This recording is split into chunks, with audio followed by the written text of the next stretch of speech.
Olá, Daniel, tudo bem contigo? Tudo bem, tudo jóia, graças a Deus. E você, Vicenzo? Eu também estou bem. Eu falo muito que tem coisas na vida que fazemos porque precisamos fazer e tem outras coisas que temos prazer em fazer. O Acontece Carreira, ele é um projeto das coisas que eu mais gosto de fazer na minha carreira.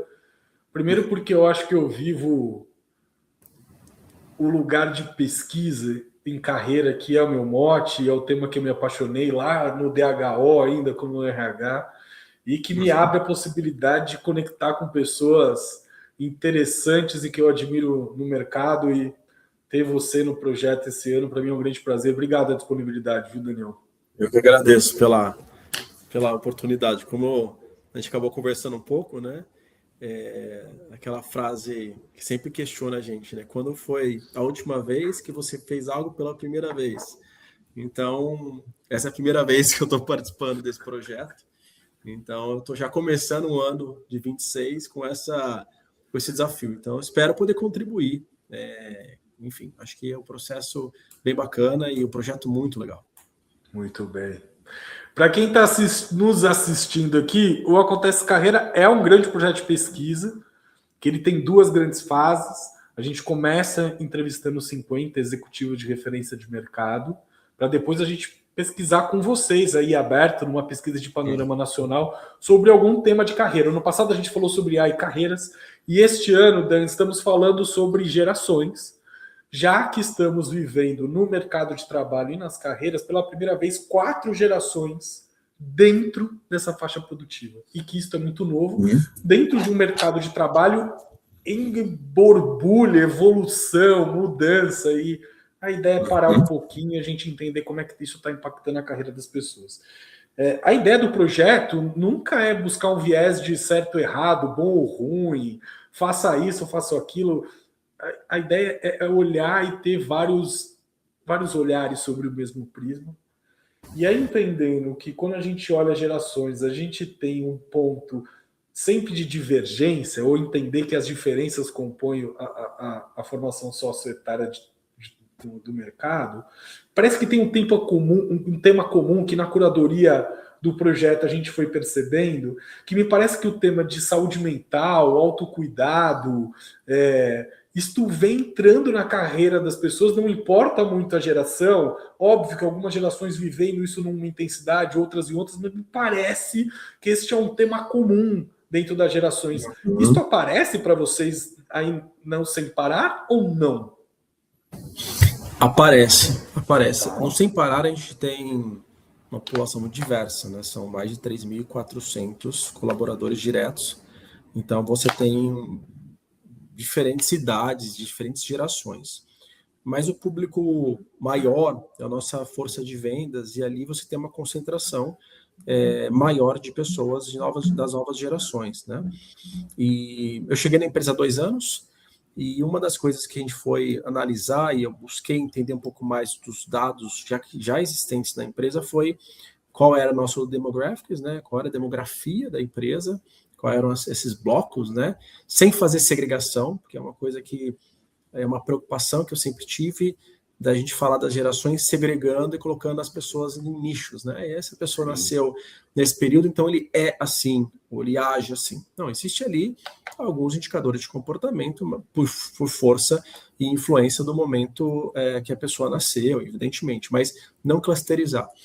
E a gente identificou uma necessidade, inclusive, depois de olhar pesquisa de engajamento, depois de olhar as tendências, né? Olhar Gartner, Fórum Econômico Mundial, olhar tendências mundiais, inclusive, em relação à gestão de pessoas, olhar práticas que estão acontecendo no nosso dia a dia, essas demandas novas, tecnologia. Então, quando a gente olhou tudo isso, Vincenzo, a gente entendeu que precisaria colocar dentro do Sem Parar um pilar estratégico novo. E a gente batizou ele de Work-Life Balance.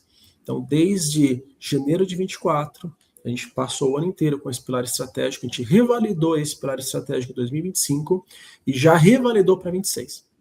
Então, esse é um tema, e aí a gente está falando bastante desse tema de qualidade de vida, de equilíbrio, saúde mental, né? O que você está comentando, as novas gerações têm demandado mais do que as outras gerações. E aí eu vou te dar só um exemplo para a gente ficar por aqui, você continua com as suas perguntas. O lançamento desse plano estratégico, né, que eu participei desde o início, nós fizemos um evento no início de 2024. E nesse evento tinha mais ou menos 200 líderes da empresa. E aí eu fiz a apresentação, falei, são 8 pilares estratégicos, um especificamente Work-Life Balance. Eu comentei um pouquinho sobre a dinâmica, tudo que a gente ia olhar, o aspecto físico, emocional, social e financeiro. A gente decidiu olhar para esses 4 aspectos. Fiz a apresentação, comentei um pouquinho de como funciona isso. Eu tenho um pouco de estudo sobre Work-Life Balance, gosto e dialogo sobre. E aí fomos para esse evento, terminei o evento. E aí lá nesse evento, Vincenzo, tinha essa população que eu disse, assim, mas a liderança, ela é uma liderança que são gerações mais não tão atuais, né? E uma das pessoas me chamou depois, uma pessoa que era da geração Baby Boomer, alguma coisa muito próxima disso, e falou, olha, eu não acredito no Work-Life Balance. Eu acho que isso é um tema que não faz sentido. Onde você conecta uma coisa a outra tal. E aí ele me disse, eu falei, tá, me fala um pouquinho o que você entende. Ele falou, Daniel, olha, eu trabalho diariamente, 12 horas por dia, 10, 12 horas por dia. Se precisar, trabalho aos finais de semana.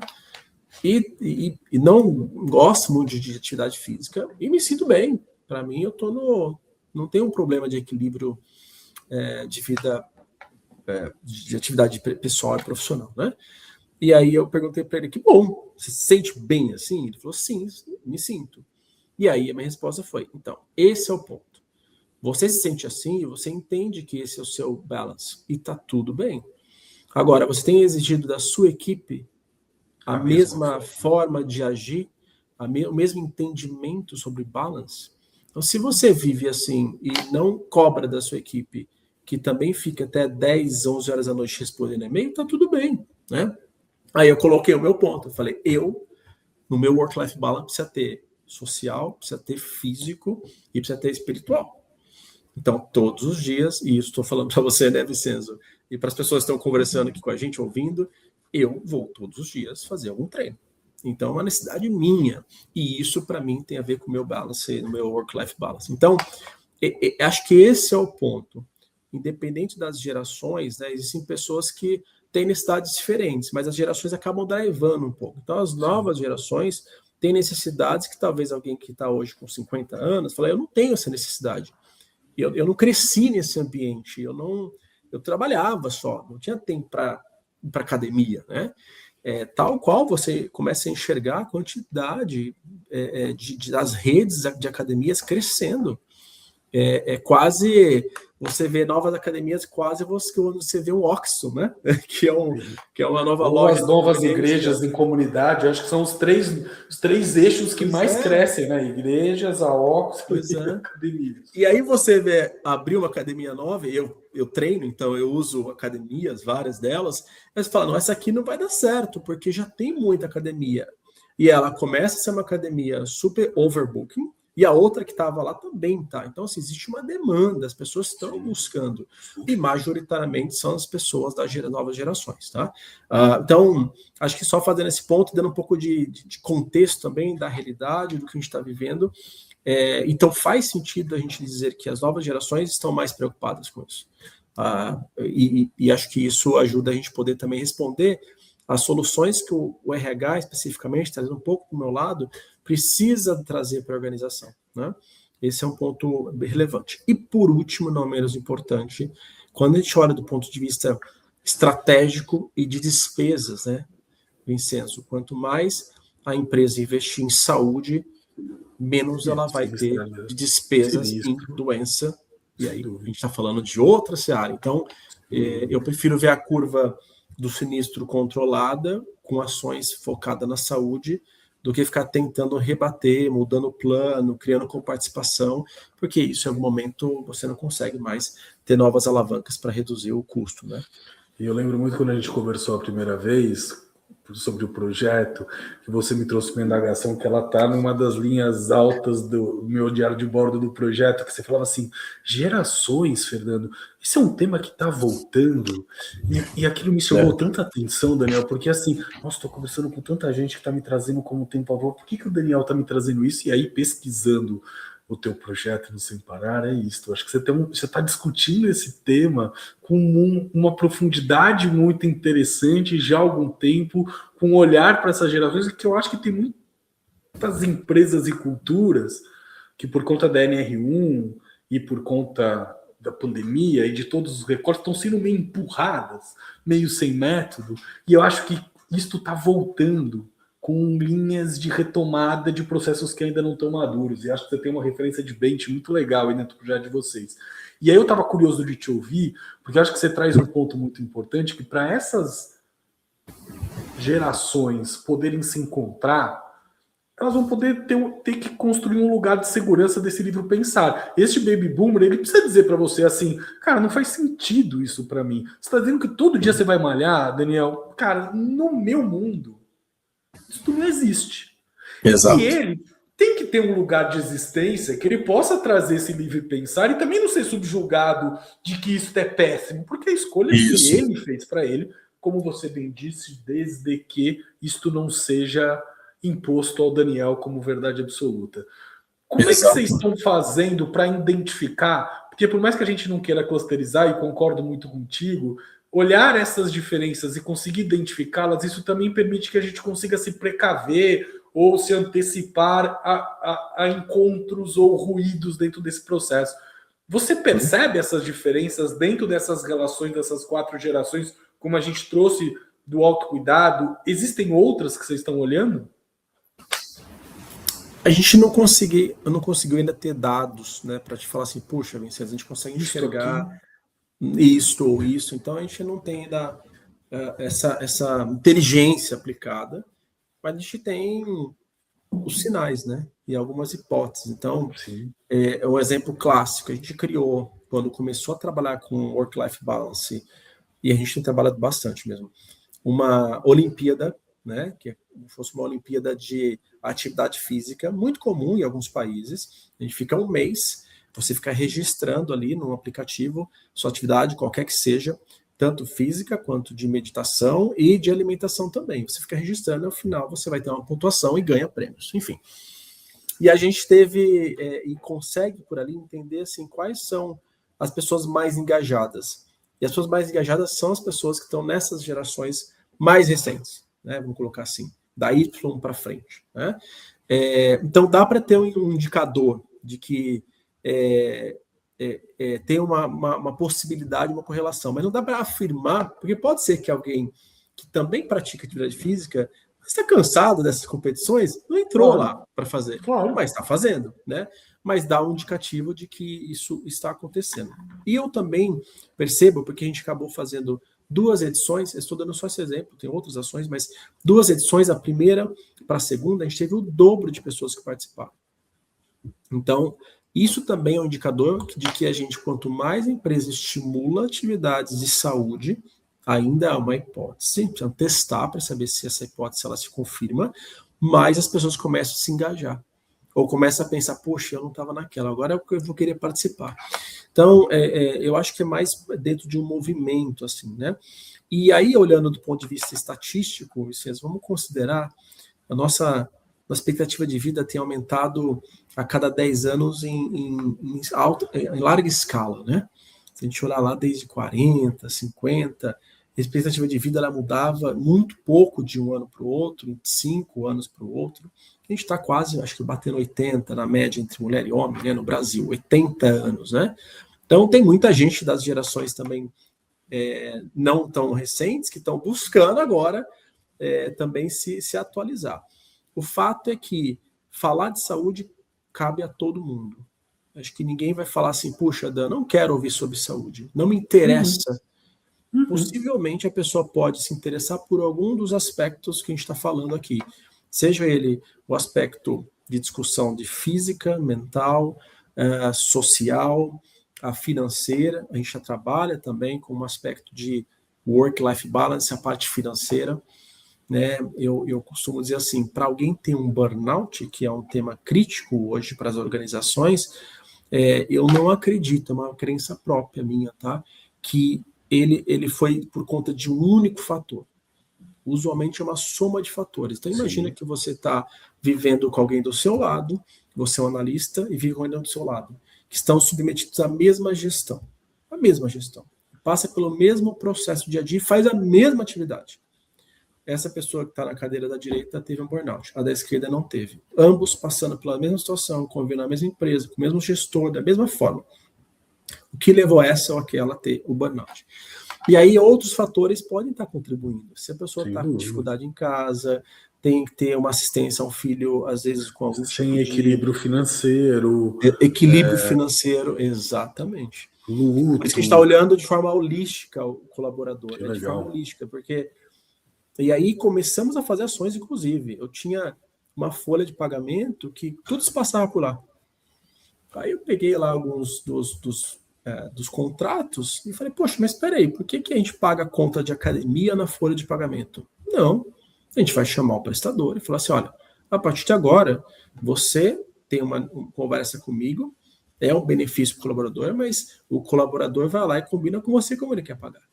Porque uma vez que eu começo a transitar isso na folha de pagamento, eu acabo deixando muito pesado a carga de despesa e descontos do colaborador e começo a entender que a empresa tem um salário não adequado. Enfim, e não consegue ter ideia das finanças. Não, e devolve a decisão deste autocuidado não como a empresa controlando, e sim ele no protagonismo dele fazer a escolha do que ele quer fazer. Exato. Eu acho que a empresa ela abre as portas de possibilidade, ela provoca, mas a decisão desse autocuidado ela é do Dan, ela é do Fernando, ou do Baby Boomer, ou do Geração Z.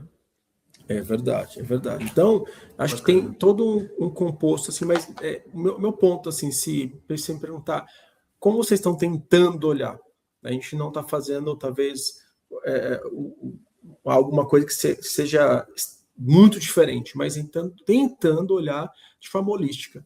Acho que fica mais fácil, porque se eu me concentrar muito em olhar o sinistro, possivelmente a gente vai tomar decisões de eficiência em sinistro, e aí vai levar a decisões mais difíceis. Agora, e tem um ponto, para finalizar, que é uma preocupação que eu acho que as empresas têm, é que o retorno, o ROI de investimento nesse tipo de ação não é rápido. Sim. A gente não consegue, né?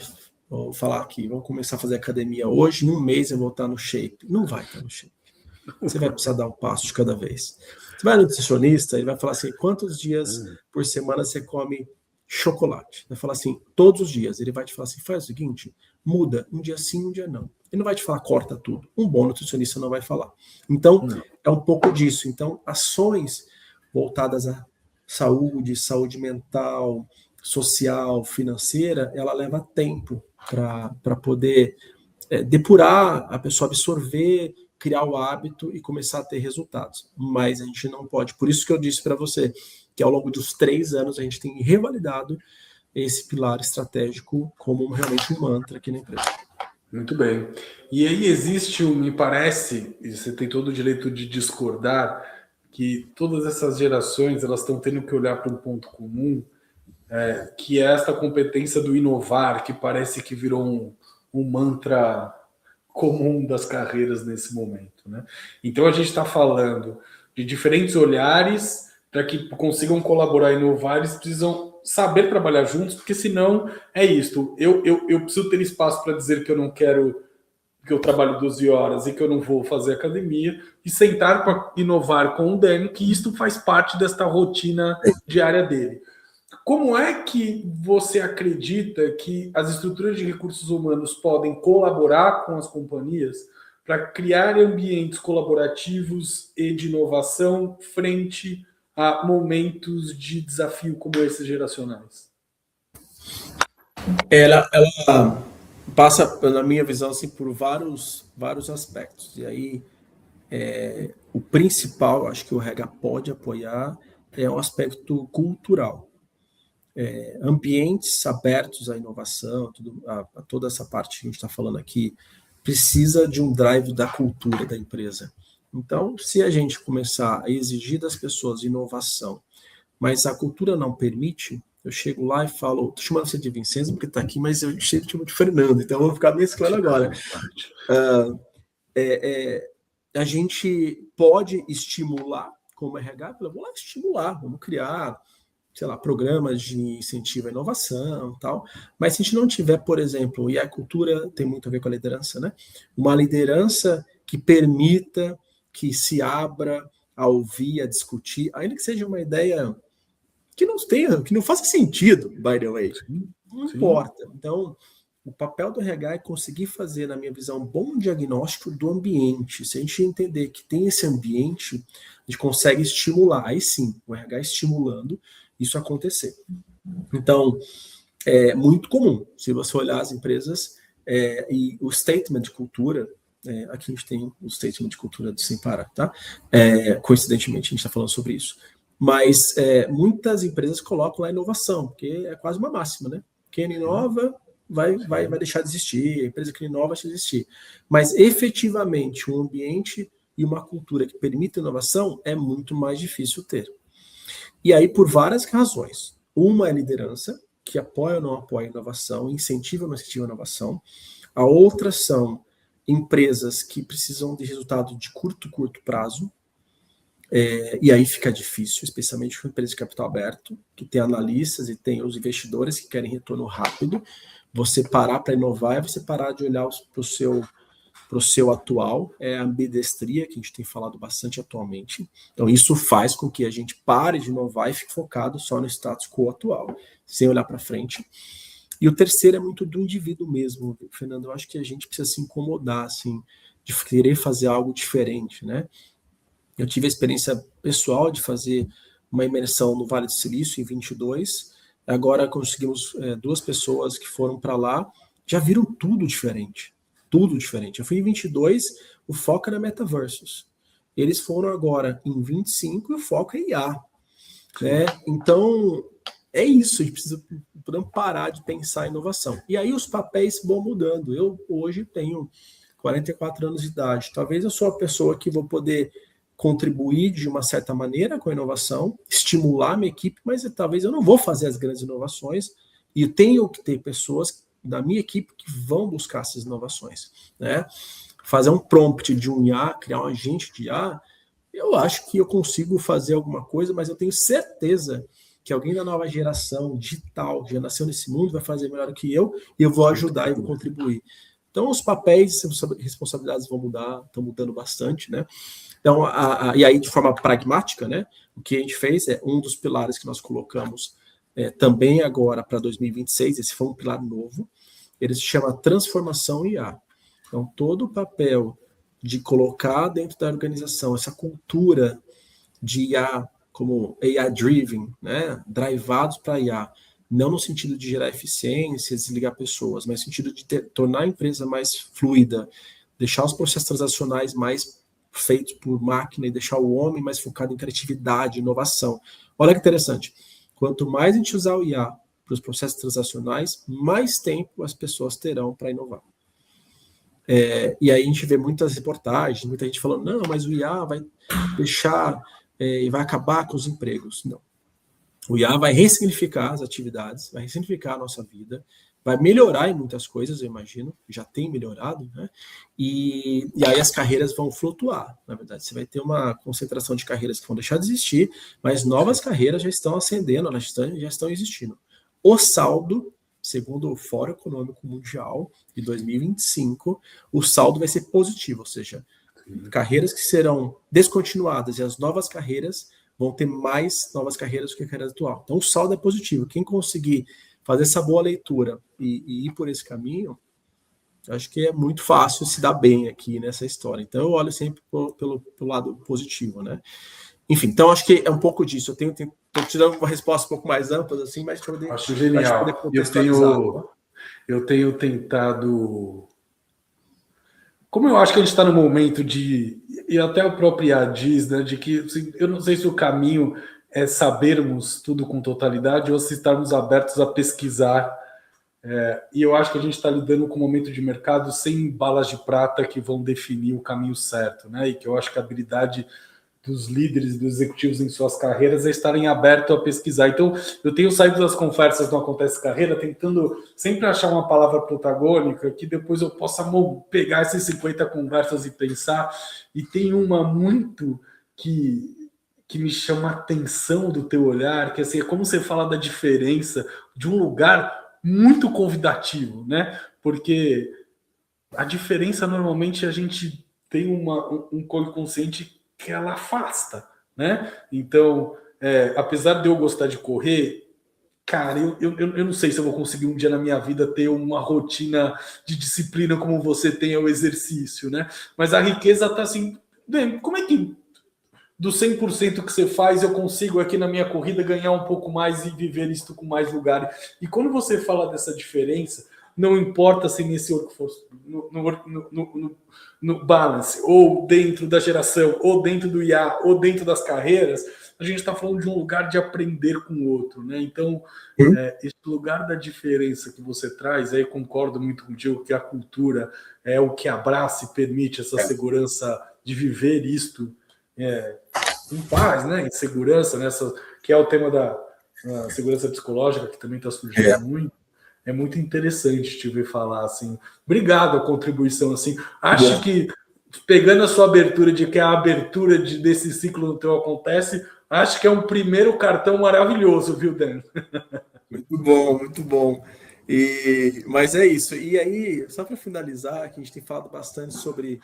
E aí tem uma conexão direta, né, Fernando? Você pensar nas gerações e olhar o que a gente está vivendo agora, com o impacto do IA no nosso dia a dia, né? Muito embora, quando a gente ouve falar do IA, o IA existe há muitos anos, desde a década de 50, enfim, mas estou falando no dia a dia, assim, o IA no dia a dia aconteceu há muito pouco tempo. Então, cada geração está usando isso de uma maneira, né?